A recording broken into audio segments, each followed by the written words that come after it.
Well, Nova Scotia is taking aim at cyberbullies. The province is introducing new laws to combat online harassment. This all comes in the aftermath of the death of Rehtaeh Parsons. The Nova Scotia teen killed herself in April after months of online taunts. Rehtaeh is in our newsroom and she joins us with more. What do these laws involve, Rehtaeh? Well, some significant changes for sure, because now victims will be able to sue their alleged cyberbullies. And not only that, but the parents of those alleged cyberbullies could be held responsible if the bully is a minor. And victims will also be able to turn to the government in order to try to identify the person and seek a protection order. So these recommendations coming after the death of Rehtaeh Parsons back in April. You might remember she was the 17-year-old in Dartmouth, Nova Scotia, who turned to suicide after being harassed and bullied.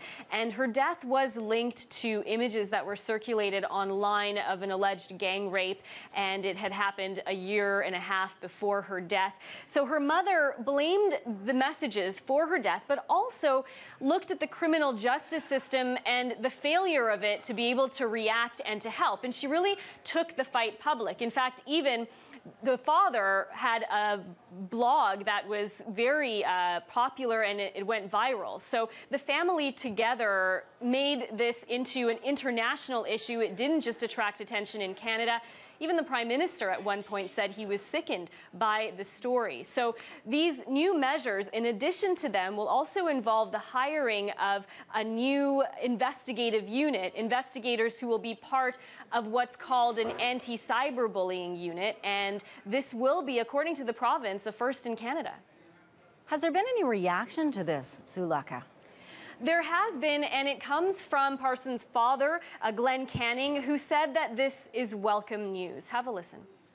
We wanted from the task force that was launched into the Halifax School Board by Minister Moore, we kind of wanted that to have something clear, like some kind of a mandate, where if this happens, you have to do this. It's not like an option that you have, or you can take some notes or something like that. There's got to be something in place for dealing with cyberbullying in kids, because it can be a deadly thing, and it's got to be treated like that. It's got to be treated like a kid walking around with a handgun. And he also said that he believes if these laws had been in place before, that his daughter might still be alive, and that it would have made a world of difference. Well, let's hope they help now. Thank you, Rehtaeh. You're welcome. As you heard, Rehtaeh Parsons' father, Glenn Canning, is a supporter of these stronger laws against cyberbullying. While he says he's happy about this new legislation, he says it cannot replace his daughter. Here's more of what he told CBC News today. I hope that a parent out there doesn't have to go through what myself and Rehtaeh's family and friends are going through right now. It's just heartbreaking. Today is 4 months since she died. It'd be awful hard to she's not going to know justice. She's just not going to know it. For us left behind, it is nice to see that there's a lot being taken seriously, and there's a lot of people who I think have just got fed up, and they're just making changes that needed to be made.